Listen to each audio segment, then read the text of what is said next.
a COP29 frustrou muito, principalmente com a história do crédito carbono, ou seja, a discussão patinou, não andou, e depois a ajuda dos países que todo mundo esperava que ia ter 1 bilhão e 300 milhões de dólares, acabou tendo 300 milhões de dólares da ajuda.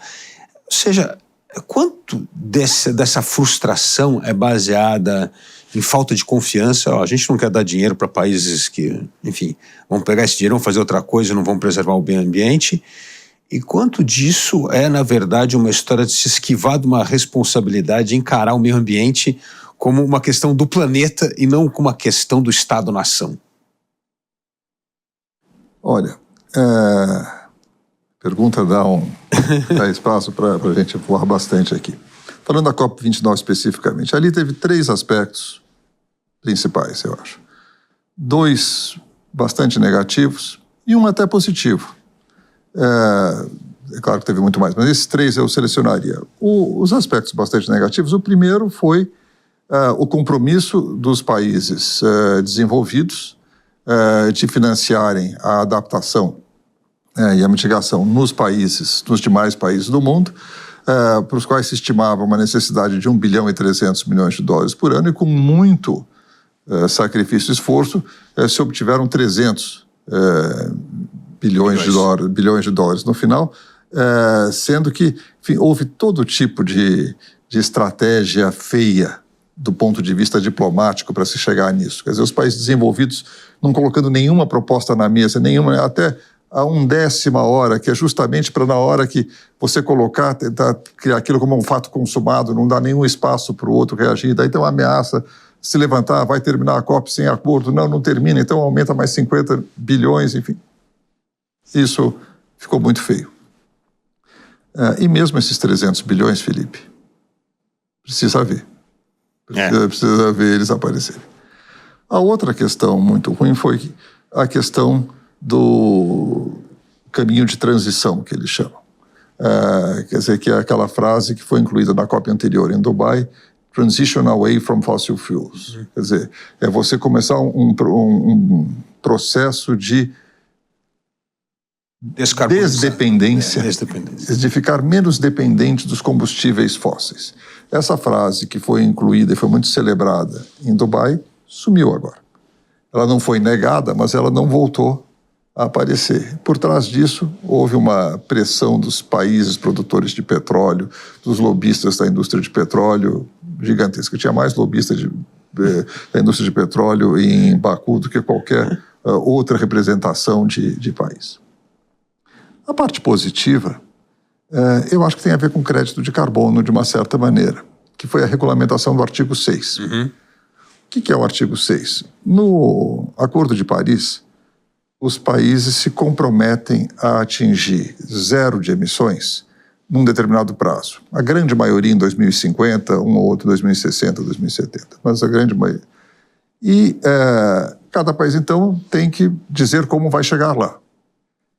O artigo 6 permite que os países cheguem lá também usando a redução de emissões de outros países. Uhum. Então, se o país vai além da sua meta de redução, ele pode pegar esse excesso, que são os créditos de carbono, e vender para um país que ficou aquém.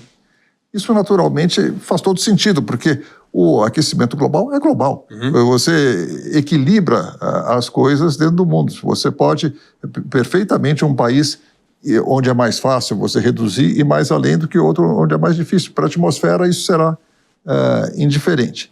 Isso estava aprovado desde 2015. E só foi regulamentado agora. Quer dizer, porque eu posso entrar nisso depois, enfim, existe um grande preconceito contra isso que se chama compensação de emissões por parte dos ambientalistas de uma maneira geral, especialmente dos ambientalistas europeus. Uhum. E o fato, então, de ter sido aprovado, de ter sido regulamentado o artigo 6, quer dizer, agora você já tem os meios necessários para poder fazer essas compensações, ainda precisa de uma regulamentação adicional, mas, enfim, foi um grande passo à frente. Mas eu quero ficar na sua pergunta, e o compromisso de nação? Eu acho que aqui, se você permitir uma digressão, voltar um pouco, quer dizer, o aquecimento global, o fato de que o mundo está aquecendo, e de que isso provoca desastres naturais, e de que hoje a causa disso é inconteste, que, enfim, são as emissões de gases de efeito estufa, principalmente do carbono, isso é uma realidade desagradável, né? Como o Al Gore chamava, né? Uma realidade inconveniente. Uma verdade inconveniente. Isso é uma verdade inconveniente, mas é uma verdade.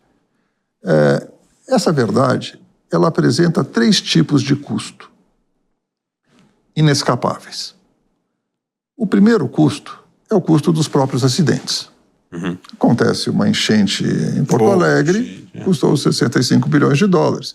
Acontece uma quebra de safra no país da África, enfim. Então você tem o custo do acidente ele mesmo, inescapável. Esse não tem como evitar.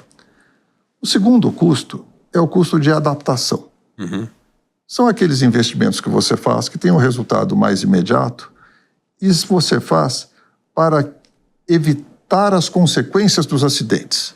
Então é a barragem que você constrói para impedir a enchente, é o investimento que você faz numa brigada de incêndio para evitar que os fogos se dissipem, enfim, uma série de investimentos que você faz para se adaptar a essa nova realidade climática.